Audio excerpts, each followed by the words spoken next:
Epione pain management and regenerative centre. ఇక మీ నొప్పులు శాశ్వతం కావు.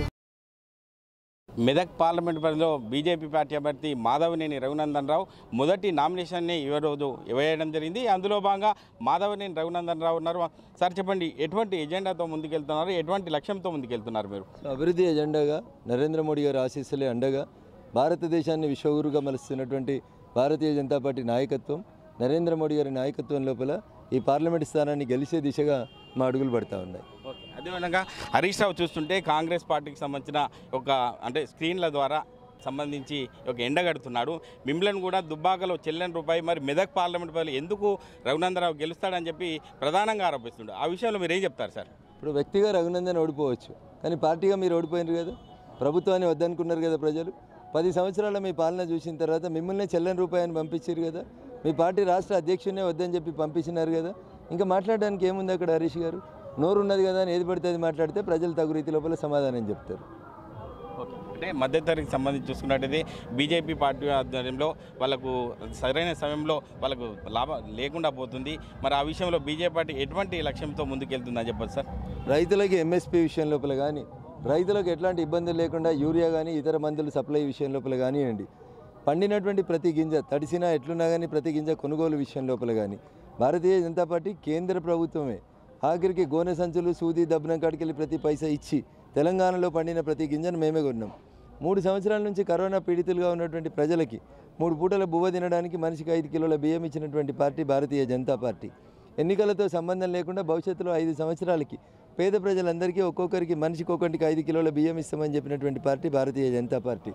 మేము అధికారంలో లేకున్నా, మా ఎమ్మెల్యేలు ఎంపీలు లేకున్నా ప్రజల అవసరాలని దృష్టిలో పెట్టుకొని రైల్వే స్టేషన్లు అయినా, రైల్వే ఎక్స్టెన్షన్స్ అయినా, రైల్వే బ్రాడ్వే లైన్లు వేసినా, లేదా నేషనల్ హైవేస్ నిర్మించినా ఇదంతా కూడా భారతీయ జనతా పార్టీ నరేంద్ర మోడీ గారి నాయకత్వంలోనే జరుగుతుంది. కాబట్టి ఖచ్చితంగా మెదక్ జిల్లా ప్రజలు మమ్మల్ని ఆశీర్వదిస్తారనేటువంటి విశ్వాసం నాకుంది. అంటే మోడీ ప్రభుత్వం గతంలో చూసుకున్నట్టయితే ఇప్పుడున్న పరిస్థితిని బట్టి చూసుకున్నట్టే మెదక్ పార్లమెంట్ పరిధిలో ఉన్నటువంటి 7 నియోజకవర్గాలు 6 నియోజకవర్గాలు మేమే గెలిచి ఉన్నాం, బీజేపీ పార్టీ ఉనికే లేదు, మరి ఎట్లా గెలుస్తుందని చెప్పి ప్రతిసారి కూడా ఎక్కడో ప్రతిసారి చర్చ జరుగుతుంది. ఆ విషయంలో మీరు ఏం చెప్తారు సార్?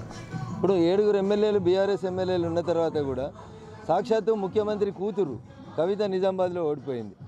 కరీంనగర్లో బండి సంజయ్ గారు 7 ఎమ్మెల్యేలు బీఆర్ఎస్ వాళ్ళు ఉన్న తర్వాత, ఇలా భావనో బామ్మరిదో యువరాజు అనుకున్నట్టు ఆయన ఉన్న తర్వాత కూడా 7 బీఆర్ఎస్ ఎమ్మెల్యేలు ఉన్న తర్వాత కూడా కరీంనగర్ గెలిచినాం, ఆదిలాబాద్ గెలిచినాం, సికింద్రాబాద్ గెలిచినాం. గెలిచేందుకు ఇవన్నీ లెక్కలు ఏముంటాయి? రేపు మెదక్ కూడా గెలిచి చూపెడతాం. అంటే మొన్నటి వరకు హరీష్ రావు కూడా ఫోన్ ట్యాపింగ్ జరిగిందని సందర్భాలు చూసాము. నిన్నటి రోజు బహిరంగ సభలో చెప్తున్నాడు నా ఫోన్ కూడా ట్యాప్ అవుతుందని చెప్తున్నారు. ఆ విషయంలో మీరు ఏం చెప్తారు సార్? ఆయన ఫోన్ ట్యాప్ చేసిరు కాబట్టే, ఈయన వాళ్ళ మామకు వ్యతిరేకంగా లంగ పనులు చేసిండు కాబట్టే వాళ్ళ మామ రెండోసారి అధికారంలోకి వచ్చినాక ఏడాది హరీష్ రావుకు మంత్రి పదవి ఇవ్వలేదు కదా. ఇప్పుడు అర్థమైంది హరీష్ రావుకి, ఇప్పుడు వెలిగిందా దిమాకు? హరీష్ రావు రెండోసారి చంద్రశేఖరరావు ముఖ్యమంత్రి అయిన తర్వాత క్యాబినెట్లో పక్కకు పెట్టిండు హరీష్ రావుని. ఎందుకు పక్కకు పెట్టిండు? ఈయనకు మామకు వ్యతిరేకంగా కుట్ర చేస్తున్నాడని, ఈయన మరో చంద్రబాబు ఏడవుతాడో అనే భయానికే మామ అల్లుడి ఫోన్ విన్నాడనేది వాస్తవం. అది దాంట్లో దాచుకునేది ఏముంది? మరి హరీష్ రావుకు నిజాయితీ ఉంటే కంప్లైంట్ ఈ మామ మీద, డీజీపీ మీద కంప్లైంట్, ఈ ఫోన్ ట్యాపింగ్ అయింది కాబట్టి కేసు పెట్టమని చెప్పు. నేను అప్పటి నుంచి చెప్తుంది, ఇలా హరీష్ రావు ఒప్పుకుంటున్నాడు కదా, ఇంకేముంది పెట్టమని కేసు. మరి మంచి మాటనే కదా.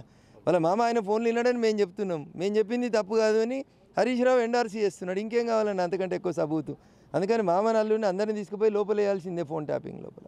అంటే బీజేపీ పార్టీ మేనిఫెస్టో ఎలా ఉండబోతుంది సార్ ఈ చివరి? శ్రామికులు, రైతులు, యువకులు, మహిళలు, పేద ప్రజలు వీళ్ళ అభ్యున్నత ఎజెండాగా భారతీయ జనతా పార్టీ మా మేనిఫెస్టోని ప్రకటించింది. తాయిలాలు ఇచ్చి ఏదో ఎలక్షన్ల కోసం చెప్పి ఎలక్షన్లు అయిపోయిన తర్వాత ఆడ మేము లంక బిందెలు ఉన్నాయని వస్తే ఆడ ఖాళీ బిందెలు ఉన్నాయని తప్పించుకోవాల్సిన అవసరం మాకు లేదు. 10 సంవత్సరాల నరేంద్రుడి పాలన ప్రోగ్రెస్ కార్డుని ప్రజల ముందు ఉంచి భవిష్యత్తు లోపల 2047 వరకు ఈ దేశానికి స్వతంత్రం వచ్చిన 100 సంవత్సరాల తర్వాత భారతదేశం ప్రపంచానికి నెంబర్ 1గా ఉండే రీతి లోపల మేము అభివృద్ధి ప్రణాళికలను తీసుకుపోతా ఉన్నాం. తాయిలాలు కనబడతలేవు కావచ్చు, కానీ కంటిన్యూస్ డెవలప్మెంట్ అనేది కనబడుతుంది. ఖచ్చితంగా అభివృద్ధి జరుగుతుంది. నరేంద్రుడి నాయకత్వంలో ఈ దేశం 100 సంవత్సరాల స్వతంత్ర భారతావానికి వచ్చేసరికి విశ్వానికే నెంబర్ 1గా మారుతుంది. ఓకే, భారీ బహిరంగ సభ చెప్తున్నారు సాయంత్రం, అంటే ర్యాలీ చెప్తున్నారు కదా, ఎవరెవరు వస్తున్నారు సార్ సాయంత్రం? గోవా ముఖ్యమంత్రి ప్రమోద్ సావంత్ గారు, కేంద్ర టూరిజం మరియు పర్యాటక శాఖ మంత్రి గౌరవనీయులు గంగాపురం కిషన్ రెడ్డి గారు సాయంత్రం జరిగేటువంటి ర్యాలీకి ముఖ్య అతిథులుగా రాబోతున్నారు. Thank you. మధ్యతరగతి వారికి బీజేపీ పార్టీ ఎంతో ఆదరిస్తుంది కాబట్టి భవిష్యత్తులో బీజేపీ పార్టీ అభ్యర్థిగా మెదక్ పార్లమెంట్ నుంచి నన్ను గెలిపించాలని చెప్పి మాధవనేని రఘునందన్ రావు చెప్తున్నారు. కెమెరామెన్ ఎల్లోర్తో మహేష్ ఆర్టీవీ, ఉమ్మడి మెదక్ జిల్లా. మరిన్ని వీడియోస్ కోసం ఛానల్ ని సబ్స్క్రైబ్ చేయండి, లేటెస్ట్ అప్డేట్స్ కోసం వాట్సాప్ ఛానల్ ని ఫాలో చేయండి అండ్ లింక్ డిస్క్రిప్షన్ లో ఉంది.